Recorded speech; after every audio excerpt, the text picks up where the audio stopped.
Alors bonjour ou rebonjour. Ceux d'entre vous qui me connaissent savent que mon attachement au calendrier liturgique est plus que relatif. Je n'irai pas jusqu'à parler d'allergie, mais c'est vrai que pour moi, ça n'a pas beaucoup de sens. Et alors, heureusement, dans les églises évangéliques, le calendrier liturgique, il est réduit. On n'a pas un texte impérativement à étudier chaque semaine, comme dans certaines autres confessions. Mais enfin, le peu qu'il y a, c'est déjà beaucoup, en tout cas à mes yeux. Et donc, vous m'avez, pour ceux qui me connaissent bien, déjà entendu à Noël dire que fêter l'anniversaire de quelqu'un dont on ne connaît pas la date de naissance, ça n'a pas beaucoup de sens. Sans compter que plaquer une fête chrétienne sur une fête païenne, ça n'est pas sans risque. Enfin bon, bref, je vous la fais courte, mais sachez que mon opinion sur Pâques est exactement la même. Enfin, exactement. Non, parce que vous me direz, Pâques, au moins on a la date. Oui, sauf que la date, mais vous le savez tous, la date c'est le 14e jour du premier mois du calendrier, mais du calendrier hébraïque. Et vous savez qu'on n'a pas le même. Nous, on a un calendrier grégorien, et vous savez peut-être que, du coup, tout est décalé, et que ça tombe jamais en même temps. Par exemple, cette année, la Pâque juive, c'est-à-dire le 14 Nissan, c'est dans 2 semaines, alors que la Pâque chrétienne, c'est la semaine dernière. Et encore, quand je dis la Pâque chrétienne, je schématise parce que comme le calendrier a été inventé après la séparation des églises d'Orient et des églises d'Occident, vous savez sans doute que Pâques n'est pas à la même date dans les églises chrétiennes d'Occident et dans les églises chrétiennes d'Orient, notamment l'église orthodoxe. Voilà. Comme ça, on a fait le tour de la question. Mais bon, il y a 2 choses à dire. D'une part, c'est pas gravissime, ça ne me donne pas de bouton d'entendre parler de la nativité à Noël et d'entendre parler de la résurrection à Pâques et du don du Saint-Esprit à la Pentecôte. Les inconvénients sont moindres dans ce sens-là que dans l'autre, c'est-à-dire que si vous choisissez le culte de Noël pour parler du déluge, là, effectivement, vous risquez d'être regardé de travers par un certain nombre de gens qui sont attachés à la tradition. Heureusement, on a Paul, l'apôtre, pour nous dire ne vous bagarrez pas. Vous connaissez le texte, hein, il écrit ça aux Romains, et il leur dit parce que l'église de Rome était éclectique dans sa composition, et donc il y avait ceux qui justement étaient attachés aux fêtes juives, bien sûr, et puis ceux pour qui ça n'avait aucune importance, et Paul leur écrit en disant il y en a qui font attention à ça, et il y en a d'autres pour qui ça n'a strictement aucune importance. L'essentiel, c'est la conviction. Il n'y a pas à espérer avoir raison les uns contre les autres. Ça devrait être un motif de conflit. Bien. Ceci étant, un certain Paul Valéry, le poète, a dit nos contradictions font la substance de notre activité d'esprit. Alors, c'est un peu tordu comme formulation, mais effectivement, pour dire les choses simplement, les êtres humains sont faits de contradictions. Et je n'échappe évidemment pas à la règle. Et donc, bien que n'étant pas attaché au calendrier liturgique, eh bien, je vais aujourd'hui, une semaine après Pâques, m'attacher au calendrier liturgique. Alors, pas au calendrier liturgique de l'Église catholique, parce que j'ai pris la peine de vérifier, et le texte de ce dimanche pour les catholiques, c'est Acte 4, qui dit la globalité de ceux qui avaient cru, la totalité de ceux qui avaient cru, était un seul cœur et une seule âme, et puis ils partageaient tout. Bon. Sauf que ça, si vous lisez justement le début des actes, vous vous apercevez que ça a mis beaucoup plus d'1 semaine à se mettre en place. Donc, choisir ce texte-là, alors, encore une fois, je vais me battre avec personne, mais choisir ce texte-là pour dire c'est le texte d'1 semaine après Pâques, ça colle pas. Ça colle pas parce que, encore une fois, il s'est passé beaucoup plus de temps qu'1 semaine. Non, moi ce que je vous propose ce matin, c'est de commémorer avec moi ce qui s'est passé une semaine après Pâques, puisque la Bible nous le dit. Et donc, Pâques, c'est-à-dire la résurrection, plus une semaine, ça nous donne un épisode que vous connaissez, et donc vous savez que le personnage principal, c'est, merci de suivre, Thomas. Bravo. Et donc on va lire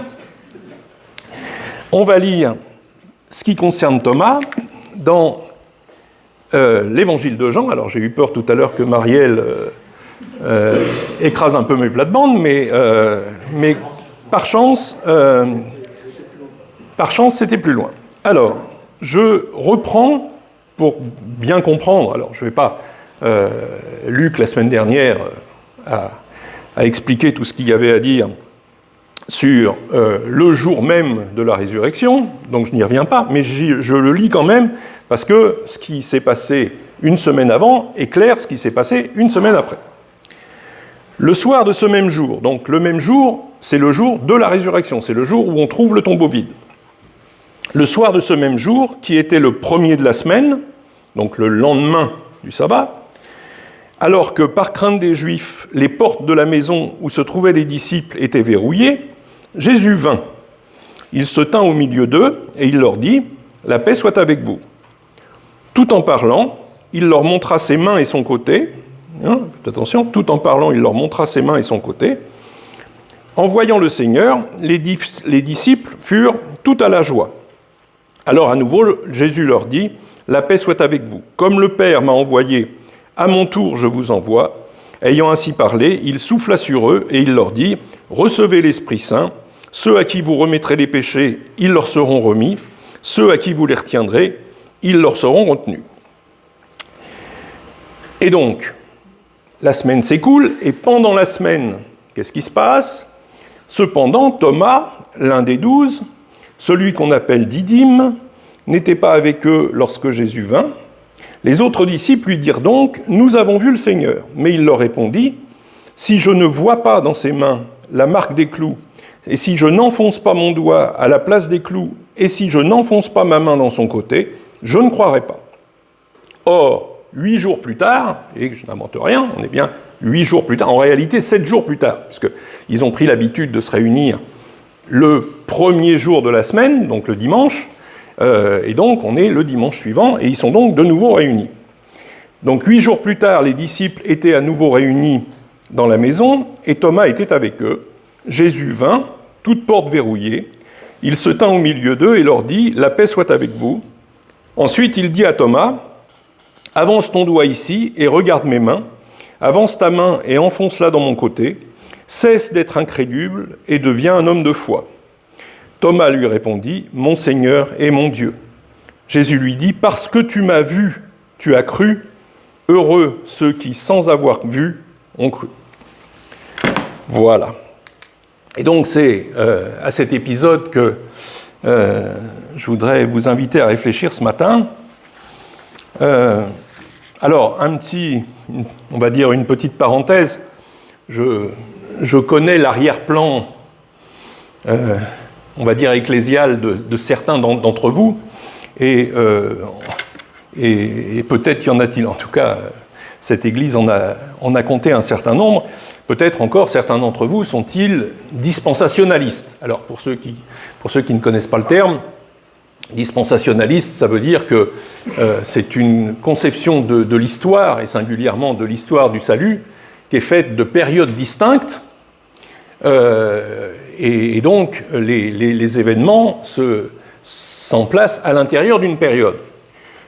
Et si vous êtes dispensationaliste, ce que vous avez dû entendre comme étude et comme commentaire de ce texte, mais je m'empresse de vous dire que, bon, je ne suis pas dispensationaliste, mais ça, je pense que vous vous en apercevrez, le commentaire de ce texte que font les dispensationalistes, c'est de dire, première rencontre avec les disciples sans Thomas, puisqu'on dit le soir de la résurrection, enfin le soir du jour où ils ont trouvé le tombeau vide, il y avait tout le monde Enfin, tout le monde, ça fait 10, hein, parce qu'il y a évidemment plus Judas, et puis il se trouve que Thomas n'est pas là non plus. Bon, ça fait plus que 10. Et donc, dans les dispensations, on vous dira que ça, c'est l'Église. C'est la période de l'Église. L'Église qui a reçu un don et une mission. Le don, c'est l'Esprit Saint. Jésus souffle sur ses disciples et leur dit « Recevez le Saint-Esprit ». Alors, recevez le Saint-Esprit collectivement, l'Église, contrairement à ce qui se passe à la Pentecôte où le don du Saint-Esprit est individuel. Mais bon, ce n'est pas mon sujet, je ne m'attarde pas là-dessus. Et donc, un don et une mission. La mission, vous avez le pouvoir de remettre les péchés, de pardonner les péchés en mon nom, ça veut dire ça. Ceux à qui vous les remettrez sont remis, ceux à qui vous les retiendrez sont retenus. Donc, pouvoir de rémission des péchés, pouvoir d'absolution pour l'Église, qui est, pour faire cela, équipée du Saint-Esprit. Et donc ça, c'est, dans le dispensationalisme, la foi. Et puis, selon la même école de pensée, une semaine après, donc après dans l'histoire du monde et du salut, c'est Thomas, et Thomas qui dit « Moi, si je ne vois pas, je ne crois pas ». Et donc, pour que Thomas, qui là du coup symbolise le peuple juif, et non plus l'Église, pour que Thomas croie, il faut qu'il voie. Et donc, ça rattache, enfin, vous connaissez les textes, et c'est pour ça qu'il est question de mettre la main dans le côté, c'est-à-dire la blessure de la lance, puisque, enfin, vous connaissez l'histoire, le texte qui dit « Ils verront, les Juifs, verront celui qu'ils ont transpercé »,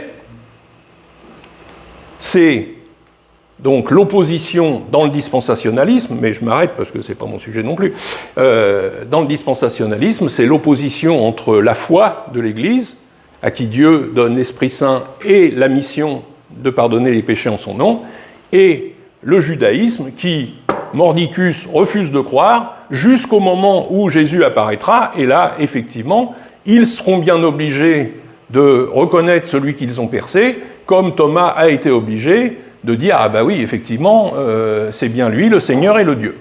Bon. Je ne vais pas vous expliquer, parce que je ne vais pas m'embarquer dans un truc trop long, je ne vais pas vous expliquer pourquoi je ne partage pas cette analyse, mais ne serait-ce que parce que les disciples, qui étaient là le premier soir, ont vu aussi. Ils en ont vu autant que Thomas. Jésus leur a montré ses blessures, comme à Thomas. Je reprends le texte.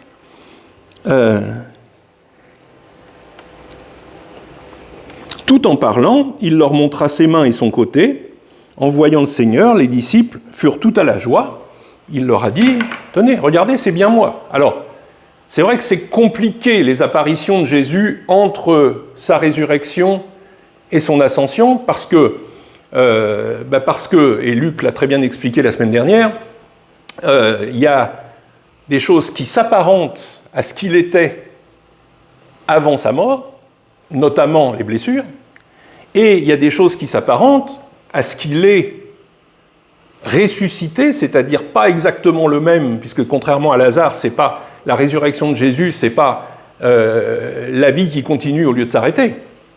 Donc, il est d'abord capable d'apparaître dans une pièce dont on dit que toutes les portes sont fermées, par peur des Juifs, parce que Jésus a été crucifié, c'est entendu, mais ils avaient la crucifixion facile à l'époque, hein, donc ceux qui étaient de son bord risquaient la même chose. Donc il valait mieux se réunir discrètement. Et donc, non seulement il est capable d'apparaître dans une pièce fermée, mais aussi il est, en tout cas dans un premier temps, méconnaissable, au sens où on le prend pour un jardinier, et tous les récits, enfin la plupart des récits d'apparition de Jésus montrent que dans un premier temps, on ne le reconnaît pas, et seulement dans un deuxième temps, disciple d'Emmaüs, ah bah oui, effectivement, on pensait bien qu'il se passait quelque chose, on pensait bien que c'était quelqu'un de particulier, alors que quelqu'un avec qui vous passez 3 ans d'affilée tous les jours, vous le reconnaissez si vous le croisez dans la rue. Là, ce n'est pas le cas de Jésus. Jésus, il est à part de ça. Et donc l'analyse dispensationaliste ne me convainc pas, au sens où, d'une part, encore une fois, le premier soir, ceux qui étaient là, donc tous, sauf évidemment Judas qu'on exclut, mais sauf Thomas qui n'était pas là, ont vu aussi, comme signe de l'identité de Jésus, les blessures dans ses mains et dans son côté. On peut penser, je dis bien on peut penser, que Thomas est allé plus loin parce qu'il a touché, mais ce n'est pas sûr du tout. Je sais bien que, au fil de l'histoire, les peintres s'en sont donnés à cœur joie parce que tous les tableaux qui représentent cette scène-là montrent Thomas en train de mettre sa main jusqu'à l'avant-bras dans le côté de Jésus. Le texte ne dit pas qu'il l'a fait. Le texte dit « Moi, je ne croirai pas tant que je ne l'aurai pas fait », mais après, quand Jésus dit à Thomas « Vas-y, mets ta main dans mes paumes, mets ton doigt dans mes paumes et mets ta main dans mon côté », le texte dit « Thomas répondit », donc tout de suite, il dit à Jésus « Mon Seigneur et mon Dieu ». Ce qui peut laisser penser, mais là je ne m'avance pas, le texte n'est pas suffisamment précis sur ce sujet, mais le texte ne dit pas « Et Thomas le fit, et après il crut ». Le simple fait que Jésus lui ait dit ça, peut-être que la vue a suffi. Bref, il n'y a pas tant de différence que ça, et moi je me refuse d'entrer dans ce cliché. Les 10 qui sont des hommes de foi, qui ont besoin de rien voir, alors qu'en fait Jésus se montre, ont besoin de rien voir et ils croient comme on nous dit qu'ils croient en voyant le tombeau vide. Non, on n'est pas dans la même catégorie. Et puis de l'autre côté, l'incrédule de service, qui est bien pratique et qui lui ne croit rien tant qu'on ne lui a pas mis les points sur les i. Moi, je ne suis pas là-dedans. Alors, il reste quoi ? Il reste que Thomas, d'abord, pourquoi il n'est pas là alors que tous les autres sont là ? Pourquoi il n'estime pas utile, il a autre chose. Le texte ne nous dit pas il n'était pas là parce que il avait piscine. On ne sait pas quelles étaient les raisons de son absence. Le fait est qu'il n'est pas là. Au moment où les disciples, qui deviennent les apôtres, parce que Jésus leur dit « je vous envoie », il n'est pas là. Alors, ça nécessite de s'interroger sur sa personnalité. La Bible ne nous dit pas grand-chose de Thomas. La Bible nous dit, alors dans Jean essentiellement, d'abord au chapitre 11, il y a 2 textes qui font allusion à Thomas. Le premier, c'est au chapitre 11, à partir du verset 7. Alors, le contexte de ça, c'est la résurrection de Lazare. Alors, Jésus a failli être lapidé à Jérusalem, donc il s'est éloigné de Jérusalem pour rester en vie, et on nous dit qu'il est allé là où Jean baptisait, Jean le Baptiste. Donc, il est dans le coin où Jean le Baptiste exerçait son ministère, et on lui apprend que Lazare n'est pas en forme. Et là, il dit, Alors, verset 7. Après quoi, il dit aux disciples, retournons en Judée. Et là, retournons en Judée, quand on vient d'être à ça, de se faire lapider, l'enthousiasme n'est pas général. Les disciples lui dirent, Rabbi, tout récemment encore, les Juifs cherchaient à te lapider, et tu veux retourner là-bas ? Jésus répondit, n'y a-t-il pas 12 heures au jour ? Si quelqu'un marche de jour, il ne trébuche pas parce qu'il voit la lumière de ce monde, mais si quelqu'un marche de nuit, il trébuche parce que la lumière n'est pas en lui. Après avoir prononcé ces paroles, il ajouta, notre ami Lazare s'est endormi, mais je vais aller le réveiller. Les disciples dirent donc, Seigneur, s'il est endormi, il sera sauvé. Façon aussi de dire, c'est peut-être pas la peine d'y retourner, puisque ça va aller mieux. En fait, Jésus avait voulu parler de la mort de Lazare, alors qu'ils se figuraient, eux, qu'il parlait de l'assoupissement du sommeil. Jésus leur dit alors ouvertement, Lazare est mort, et je suis heureux pour vous de n'avoir pas été là, afin que vous croyiez. Mais allons à lui. Alors Thomas, celui qu'on appelle Didyme, dit aux autres disciples, allons nous aussi, et nous mourrons avec lui. Alors nous mourrons avec lui, c'est pas avec Lazare, ça n'aura aucun sens. Nous mourrons avec lui, Jésus. Jésus qui, s'il retourne à Jérusalem, va se faire lapider, et si on est avec lui, ils ne vont pas faire de détails, ceux qui veulent le lapider. C'est-à-dire que balancer des pierres jusqu'à la mort, c'est encore plus facile quand vous avez un paquet de bons hommes devant vous. Sous-entendu, on va tous y passer.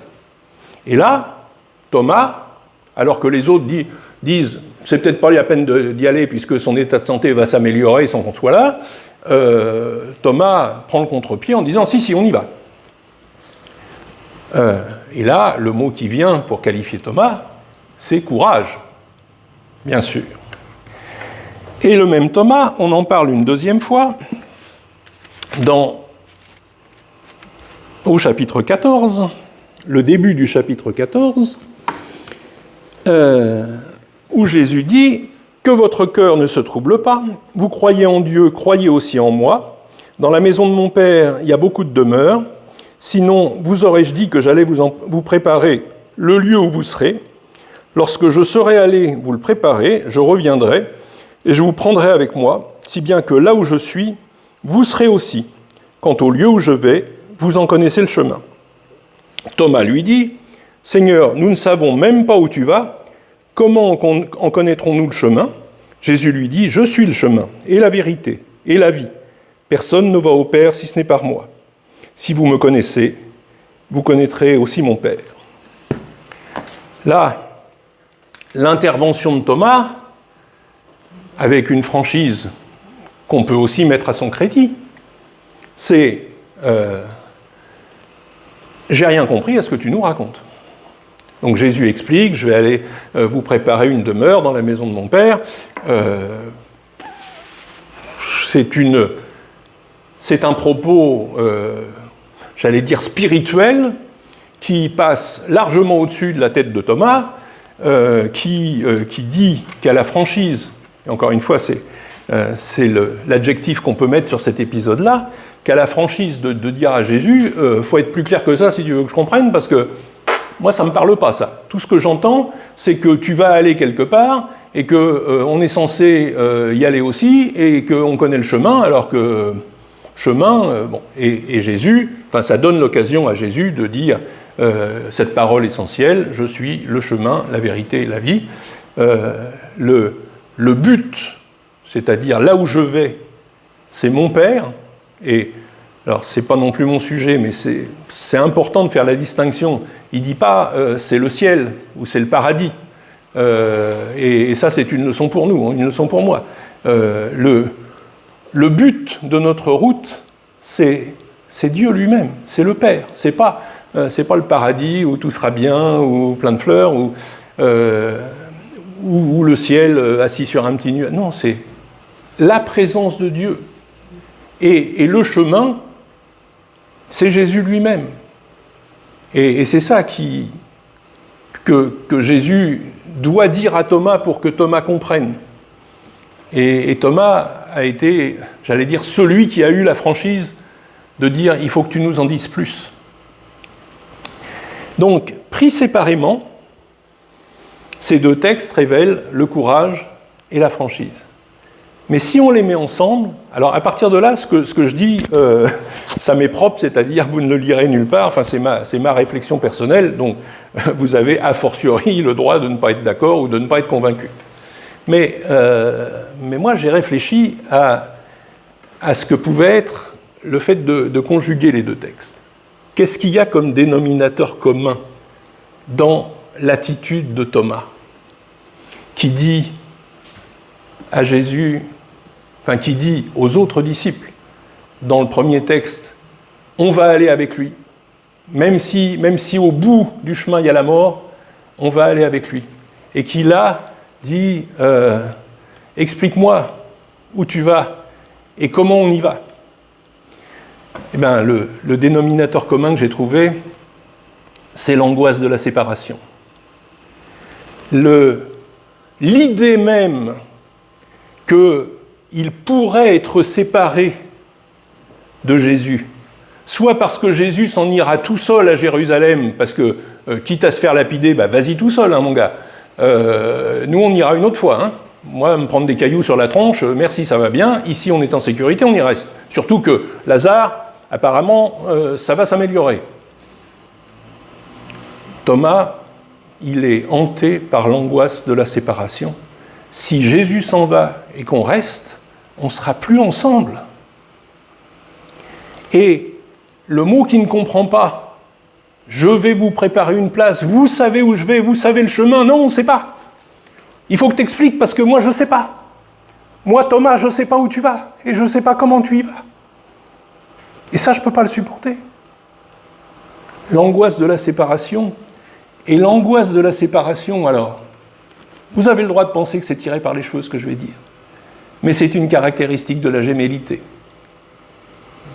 Thomas, en araméen, jumeau. Et pour faire bonne mesure, Thomas surnommé Didymos. Alors Didymos, d'ailleurs je me demande pourquoi les Bibles ne traduisent pas, puisque tout le reste est traduit du grec. Pourquoi est-ce qu'on ne traduit pas Didymos alors que ça veut dire le jumeau ? Le jumeau surnommé le jumeau. Dans l'identité de Thomas, il y a la gémellité. Il a un jumeau. Alors, il a un jumeau dont on n'entend pas parler. Hein. Jésus, parfois, recrute des frères comme disciples, puisque on sait qu'il y a des pères de frères, frères par le sang, dans les 12. Thomas, ce n'est pas son cas. Alors, je ne veux pas spéculer, est-ce que son jumeau est mort, est-ce que son jumeau fait autre chose, est-ce que, en tout cas, il n'est pas là. Et, encore une fois, ça aussi, je ne l'ai pas inventé, je n'ai pas de diplôme de psychologie, mais dans une paire de jumeaux, il y en a un, toujours, un des deux au moins, mais souvent un seul, qui a l'angoisse de la séparation. C'est-à-dire qui vit très mal l'idée d'être séparé. Et là, moi, ce que je pense, c'est que, à la différence des autres, alors effectivement, Jésus est devenu leur frère spirituellement. Mais pour Thomas, Jésus est devenu son frère jumeau. Celui dont il ne supporte pas l'idée de pouvoir être séparé. Moi, quand j'ai lu ça, et encore une fois, c'est ce que je crois comprendre, qu'est-ce que je voudrais, moi, être comme Thomas, c'est-à-dire regarder Jésus comme mon frère jumeau et avoir cette angoisse de la séparation qui fait dire à Thomas, et c'est de là que vient son courage, je préfère aller avec toi, rester avec toi, qu'on soit ensemble, quitte à se faire lapider ensemble, mais je ne veux pas qu'on soit séparés. Et quand tu dis je m'en vais et vous savez le chemin, si je n'ai pas compris, du coup je ne sais pas où tu vas et je ne sais pas par où on y va, et ça m'angoisse parce que je ne veux pas qu'on soit séparés. Il faudrait, vous c'est peut-être votre cas et tant mieux, mais il faudrait que j'aime Jésus comme ça. J'aime Jésus à ce point-là, J'aime Jésus comme Thomas l'aime, en disant, peut-être la mort, mais pas la séparation. Peut-être une explication nécessaire pour que les choses soient claires, où tu vas et par où tu y vas. Alors effectivement, dis-moi, je suis le chemin. Là au moins c'est clair. Mais pas de séparation. Alors,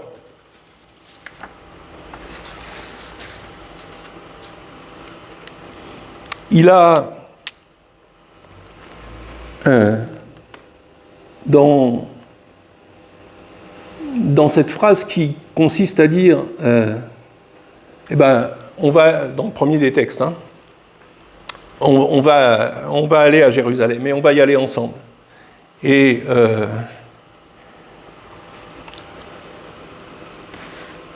alors attendez, je reprends pour être sûr de ne pas... Voilà, c'est 11.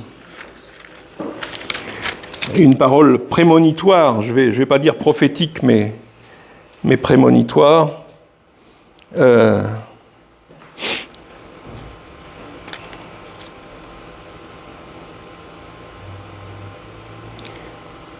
Nous mourrons, oui. Le nous mourrons avec lui, il peut évidemment se comprendre, puisqu'on est dans une explication spirituelle de Jésus. Nous mourrons avec lui, ça fait écho à ce que Paul écrit aux Romains, au chapitre 6. Alors effectivement, il va mourir avec lui, et j'allais dire, nous allons mourir avec lui. Romains chapitre 6, verset 3. Romains chapitre 6, verset 3. Non, c'est pas ça. Je l'ai là-haut. Ignorez-vous que nous tous, baptisés en Jésus-Christ, c'est en sa mort que nous avons été baptisés. Finalement, il a raison, Thomas. Pas sur le plan où il s'exprime, mais sur le plan spirituel.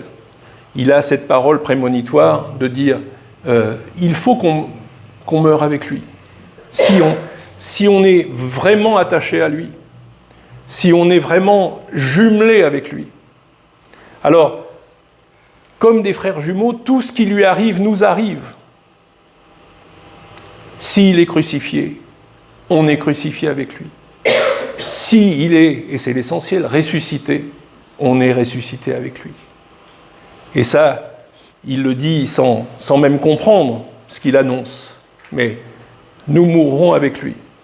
Nous mourrons avec lui parce que c'est la condition nécessaire, mais là j'enfonce des portes ouvertes, parce que mourir, c'est la condition nécessaire pour revivre. C'est la condition, il ne peut pas y avoir de résurrection s'il n'y a pas de mort. Et donc, si on veut prétendre être ressuscité avec lui pour la vie éternelle, il faut mourir avec lui. Et c'est ce que Thomas annonce. Alors, j'ai presque fini, je vous rassure. Une des choses qui me frappe, moi je ne veux pas être trop long, une des choses qui me frappe, c'est que, et ça c'est une très bonne nouvelle, j'allais dire pour nous, mais pour chacun de nous et pour moi. Jésus vient le premier soir, c'est-à-dire le soir de la résurrection, enfin le soir du jour où on trouve le tombeau vide, et il dit ce qu'il a à dire aux disciples. Il dit voilà, bon regardez, c'est bien moi, bon très bien, et donc je vous donne l'Esprit Saint, et je vous charge d'une mission, et vous pourrez pardonner les péchés en mon nom, etc. Bon, il a fait le tour de la question, merci, au revoir. Et l'autre, qui n'était pas là, et quand on le témoignage de ses potes pendant la semaine, il dit, mais moi, attendez, pas question de me satisfaire de ça, moi, je veux la même chose, je veux, et même plus, non seulement je veux l'apparition, moi, mais je veux pouvoir le toucher. Et Jésus, moi, si j'avais été Jésus, mais une fois de plus, pour une dizaine de millions de fois, heureusement, je ne suis pas lui et il n'est pas moi, moi j'aurais dit, écoute, t'es sympa, hein, mais il fallait être là, mon coco. Moi je suis venu, j'ai fait l'effort d'apparaître, ceux qui étaient assemblés en mon nom, je leur ai montré que quand je dis si vous vous assemblez à 2 ou à 3, je suis au milieu de vous, c'était pas du vent, parce que la preuve, je me suis matérialisé, ils étaient 10, bon voilà. Je vais pas refaire le sketch, rien que pour toi non plus, hein. Fallait pas rater l'épisode.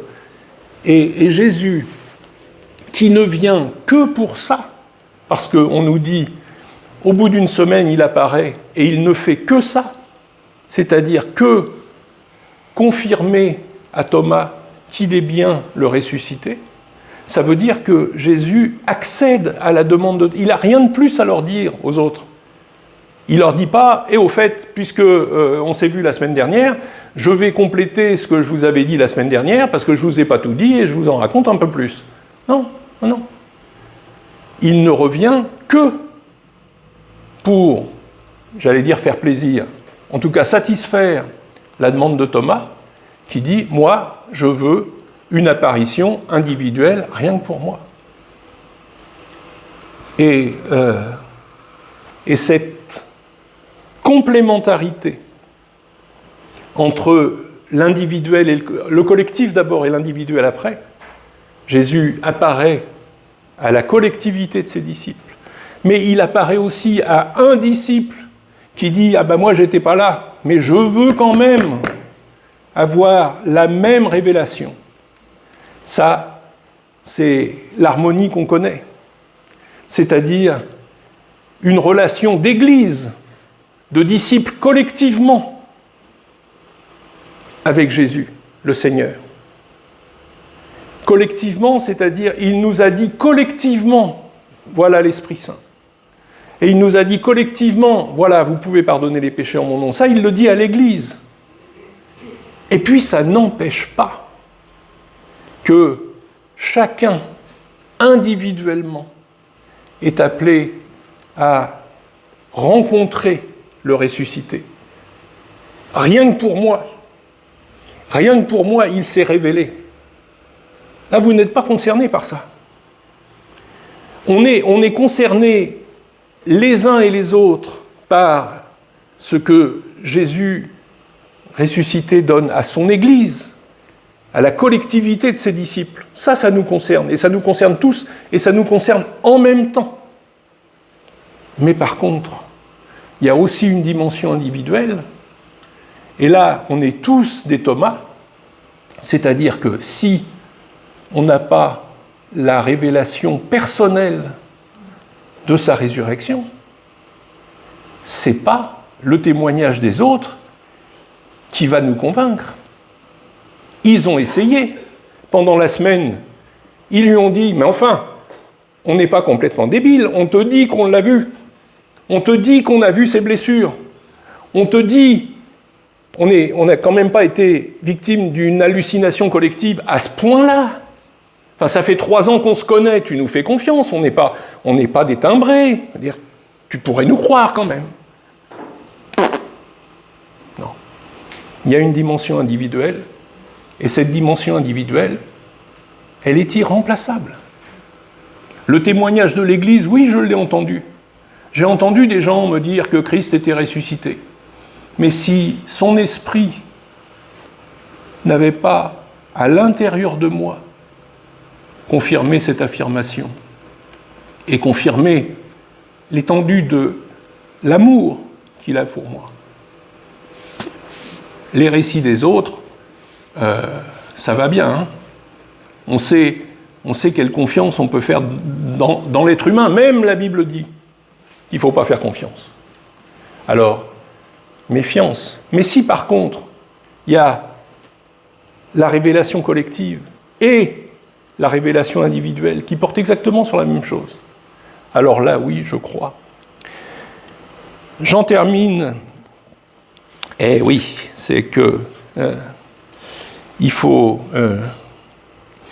encore dire, mais bon, je vais terminer par là. Encore beaucoup de choses à dire, mais je m'arrête. Mon Seigneur et mon Dieu. Alors, petite parenthèse pour les théologiens, parce que la divinité de Jésus, c'est une des choses les plus contestées au monde. Vous trouverez des milliers, des millions de gens pour vous dire qu'effectivement, Jésus, c'est au moins un prophète. Mais la divinité... Alors, vous me direz, oui, mais à longueur de page, on l'appelle fils de Dieu. Donc, quand même. Mais fils de Dieu, ça veut pas dire que son identité est divine. C'est pas un attribut de la divinité. Pardon si je vous choque, mais c'est pas parce qu'on se fait appeler... Enfin, on se fait appeler. Même si on est le Fils de Dieu, on n'est pas forcément d'essence divine. La preuve, c'est que dans la généalogie de Jésus, qui est dans Luc, ça se termine par quoi? Fils d'Adam, fils de Dieu. Adam est fils de Dieu. Il est qualifié de fils de Dieu. Et pour autant, est-ce que Adam est d'essence divine? Non, sinon ça se saurait. Et puis ça ne serait pas passé comme ça non plus. Donc, fils de Dieu comme Adam, oui, moi aussi, fils de Dieu. Ça ne veut rien dire. Enfin, ça ne veut rien dire. Ça ne veut pas dire qu'il est d'essence divine. En revanche, les rares fois où Jésus est appelé Dieu sans qu'on parle de fils, alors ça a du sens. Mais elles sont rares. Le prologue de Jean, au commencement, la parole, le Logos, était avec Dieu, et le Logos était Dieu, et le Logos, le même, s'est fait chair, et il a habité parmi nous. Donc ça veut dire que celui qui s'est fait chair, qui a habité parmi nous, et qu'on a appelé Jésus, il est d'essence divine. Il est avec Dieu, mais il est Dieu aussi. Et puis, dans l'Épître aux Hébreux, alors, l'Épître aux Hébreux, au début de l'Épître aux Hébreux, alors, c'est une citation de... c'est une citation des psaumes. Hébreux, chapitre 1er, verset 8. Mais pour le Fils, il a cette parole, « Ton trône, ô Dieu, est établi à tout jamais, le sceptre de ta droiture et le sceptre de ton règne, tu aimas la justice et détestas l'iniquité, c'est pourquoi, ô Dieu, ton Dieu t'a donné l'onction. » Donc ça, c'est effectivement le psaume 45, cité par l'Épître aux Hébreux. Et donc, Thomas a ce privilège de qualifier Jésus de Dieu, parce que là, la révélation est totale, et surtout, au-delà de ça, et là, je vous assure, j'en ai fini, au-delà de ça, ce qui est important dans cette exclamation, c'est « mon Seigneur et mon Dieu ».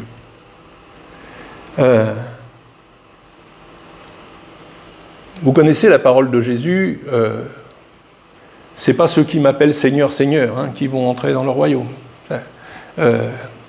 L'appeler Seigneur, j'allais dire par convention, par habitude, c'est... mais encore une fois, je reviens à la personnalité de Thomas. Pour lui, ce qui importe, c'est de s'approprier la relation. C'est pas un Seigneur, c'est même pas le Seigneur, c'est mon Seigneur. C'est mon Seigneur. Et ça change tout. Ça change tout. Je peux vous dire, en préparant, je repensais à quelqu'un que j'ai connu et qui, alors, pas entrer dans la question, peut-on perdre la foi, et ceux dont on dit qu'ils ont perdu la foi, est-ce qu'ils l'ont vraiment eu un jour? J'ai connu quelqu'un qui avait été chrétien évangélique pendant des décennies et qui avait rejeté la foi, et comme son épouse était restée chrétienne, il la provoquait systématiquement avec des paroles choquantes, et notamment il avait cette formule « j'ai perdu la foi et j'en remercie le Seigneur ». Bon, c'est une parole choquante, volontiers provocante. Mais ça montre à quel point le Seigneur, ça peut être totalement étranger. Mais mon Seigneur est mon Dieu. Mon Seigneur est mon Dieu, au point que, comme un frère jumeau, je ne veux pas qu'on s'éloigne. Et si je suis sincère, je m'aperçois que, en fait, dans ma condition actuelle, c'est pas lui qui s'éloigne de moi, c'est moi qui s'éloigne de lui. Est-ce que, après avoir dit « Mon Seigneur et mon Dieu », comme Thomas, je peux aller dans des endroits où, évidemment, il n'est pas? Est-ce que je peux avoir des fréquentations que, évidemment, il n'a pas? Est-ce que je peux mettre entre lui et moi cette forme de distance qui consiste à dire notre relation, pour aujourd'hui, je la mets entre parenthèses parce que j'ai envie de m'éclater, quoi. Mon Seigneur est mon Dieu. Où tu vas, je vais. Mais je ne m'éloigne pas de toi. Je reste avec toi, à ton côté, et je meurs avec toi, symboliquement, sans doute. Fort heureusement, il y en a pour qui c'est plus que symbolique. Il y en a pour qui c'est vrai. C'est concret de mourir avec lui. Nous avons ce privilège, et c'est vraiment un privilège, de ne pas risquer la mort en le suivant, mais au moins de rester attaché à lui. J'allais dire, et c'est ce que je retiens de l'identité même de Thomas, comme un jumeau qui est aussi un miroir et qui me permet de me voir tel que je suis dans son regard à lui. Voilà.